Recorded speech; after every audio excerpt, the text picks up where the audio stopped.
Hi everyone, this is Vika with Healthy Hustle. It's been a minute since I posted a video, but today I am making sourdough pierogies. I am from Russia and this is my first time trying these pierogies. They are dough and stuffed with whatever stuffing you want to use. So first, of course, I am prepping the dough. I had active sourdough starter. I have another video about all things starter and it's already activated for me here in this video, and now I'm just mixing the dough. So I had about 185 grams of starter, 120 grams of warm milk, 1 egg, 30 grams of sugar, 6 grams of salt, and 320 grams of flour. I will add all of these measurements in the description of this video, and here I am just mixing the dough together, making sure I scraped off all the sides because I don't want to waste anything. And once this is done, I'm going to cover it up for 15 minutes, and I have some melted butter that I was melting outside, and so I'm going to incorporate the butter. This is about 40 grams of butter. I'm just kind of doing a stretch and fold a little bit early, if you will. It's okay if it's a little bit early. If it's 15 minutes into the process, it's fine. And so I'm covering it up for 30 minutes, and it's been 30 minutes, and I'm doing another set of stretch and folds. This dough is not, a lot of it is not as stretchy as when you're making a loaf of bread, but it's still good. It smells very good and it has that sugar. When I make burger buns, I use honey and it's kind of like that, not very stretchy. And at first I was like, am I doing something wrong? But I don't think I'm doing anything wrong. And this is another set of stretch and folds after another 30 minutes have gone by. I'm just repeating the steps and developing that gluten because I don't like to knead the dough. I always like to do stretch and folds process, and this is the last time I'm doing the stretch and folds, and I'm trying to just move it around, and I am placing the dough into this bucket that I like to use that has all the measurements, so I know when the dough has doubled. So here I am kind of showing myself, okay, once it gets to about 2, I will know that I need to start working with the dough. One of the fillings I'm doing for these pierogies are cabbage, and I saute the cabbage before I put them inside the pierogies. So I saute the onion with the carrot first, so that's why I was dicing it, and I cut the cabbage and I will add it in after the onion and carrot saute together for just a second. I'm also using ghee and olive oil together, and then I put the cabbage in, salt a little bit, and just saute it to cook it down. I don't close it with the lid or anything because I want all this liquid to come out, because you don't want to have any liquid left, because then all that liquid is going to go into your dough and your pierogies are going to be soggy. So you don't want to do that. And then another filling I had was boiled eggs with these green onions, and I chopped the green onions and mashed it a little bit to release that juice, and then I grated the egg. Not sure if that was a good idea or not. My grandma told me to do it. It went all over the place and I should have just diced it.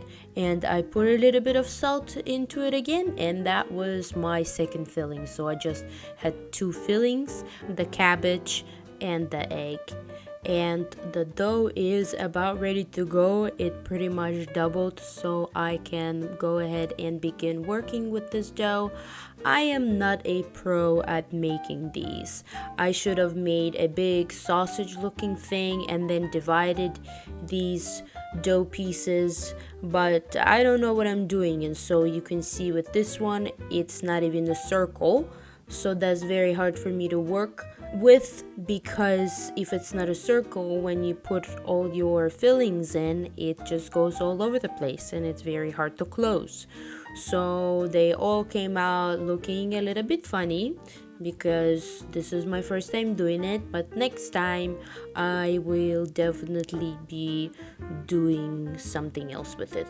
But they are still okay. I was able to have that seam and place the pierogis seam down so that they don't open up on the parchment paper there. And I'm using the parchment paper from Smart Take, which is a company that sells parchment paper. They sent it to me, so thanks so much. And here I am just forming these things. I'm doing the egg first as the filling, and then I will move on to do the cabbage filling as well. And you can see I'm struggling a little bit. The dough is sticking to my rolling pin, I don't know what it's called. And here goes the cabbage. The cabbage was really good even by itself, just sauteed with the salt like that.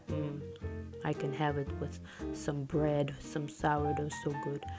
Some of these pierogis came out decent.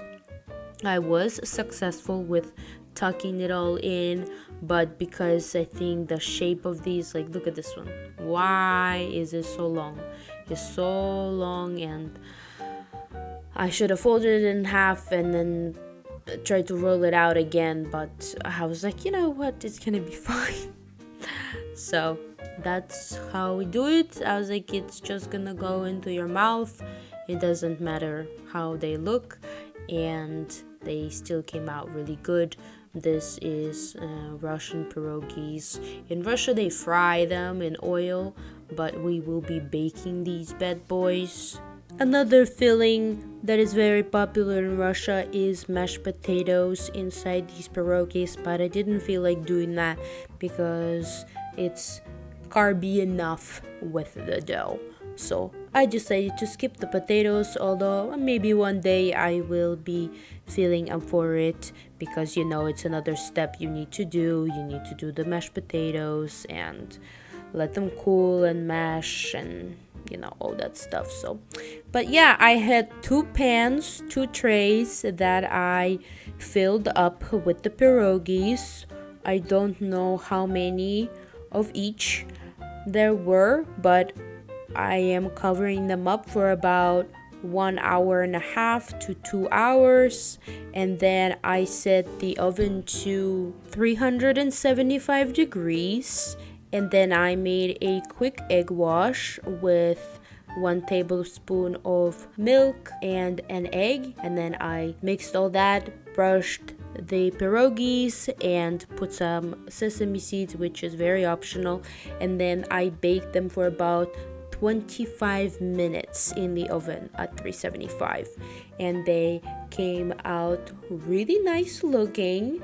I always want them a little bit more golden, same as with my buns, but they came out really nice. The dough itself is a little bit sweet, which is perfect with these fillings. They were hot, so I removed from the pan into this container, and here is me cutting into one. This is the eggy one. It wasn't my favorite, but Roy, my husband, he liked the egg one. And this is the cabbage one. I like the cabbage one more. Roy liked both of them.